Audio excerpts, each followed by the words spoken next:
everyone, Luigi here. It's Monday, which means while you're trying to remember your passwords and life purpose, I'm here to catch you up on last Friday's edition of the Weekly. So without further ado, let's dive in.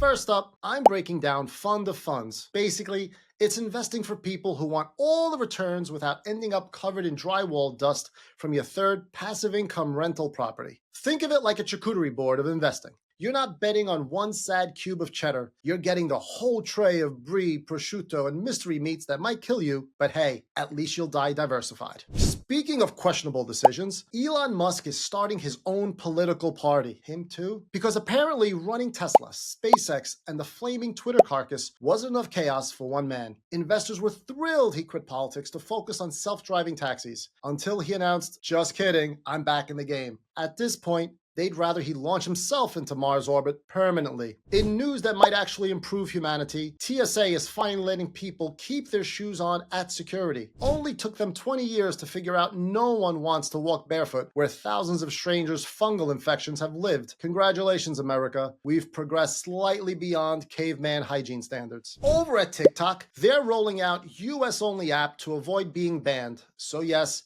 teens will have to re-download their little dopamine slot machine to keep making dances that make me lose faith in the education system. But hey, whatever keeps them off the streets. Moving on to Apple, where their CEO succession plan just imploded because their heir apparent decided retirement sounded better than inheriting Tim Cook's 3 a.m. Slack habits.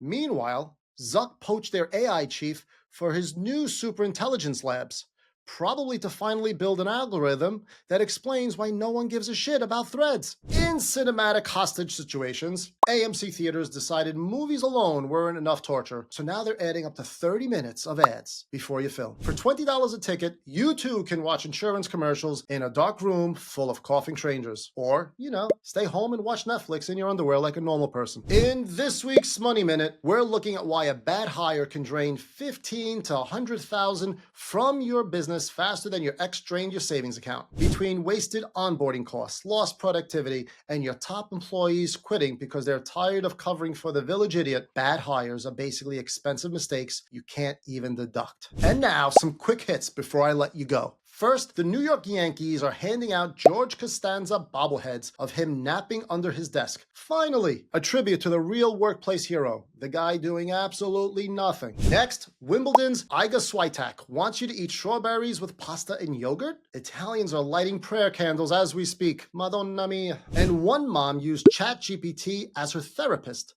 to rephrase tough conversations with her husband. It worked. Honestly, if your marriage counselor doesn't come with AI integration by now, you're overpaying. All right, that's your Monday recap. If you want the full deep dive, hit the Substack, links in the bio and comments. And if your business is running like AMC pre-show reels, long, pointless, and annoying everyone involved, check out Credit Bank. We drop new stuff every week to help you run your business like an empire, not like a condemned strip mall. Catch you next time.